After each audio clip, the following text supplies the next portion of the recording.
25 April. Die skatte van Gods genade is vir ons. Verheug u in die ryke skatte van genade.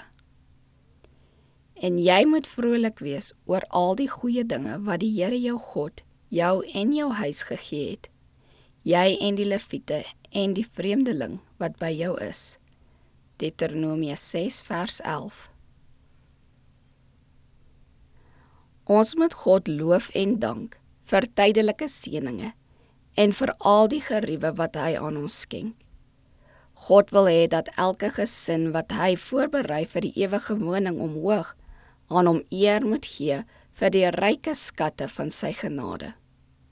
As kinders in die huislike lewe opgevoed en geleer was om dankbaar te wees teenoor die gewe van alle goeie dinge, sou daar 'n element van hemelse genade in ons gesinne te sien wees.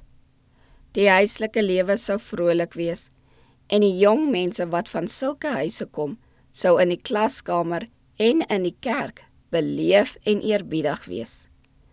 Mense sou in die heiligdom saamkom waar God sy volk ontmoet. Hulle sou sy godsdienstinstelling eerbiedig en hulle dank en lof uitspreek vir al sy voorsieninghede. Elke tydelike seën sou met dankbaarheid ontvang word en elke geestelike seën sou dubbele so kosbaar word, omdat die waarnemingsvermoë van elke lid van die gesin deur die woord van die waarheid geheilig is.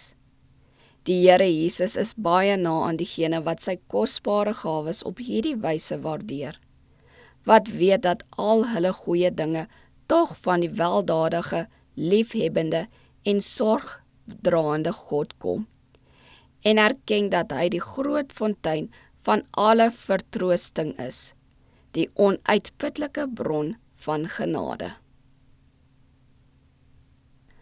As ons meer oor ons geloof wou praat, ons meer sou verlustig in die seëninge waarvan ons weet, die groot genade en liefde van God, sou ons meer geloof en grote vreugde geniet. Geen tong kan vertel watter seëninge ons kan geniet deur die goedheid en liefde van God te waardeer nie. Geen mens verstand kan dit begryp nie. Selfs op aarde kan ons vreugdebronne hê wat onophoudelik vloei, omdat hulle deur strome uit die troon van God gevoed word.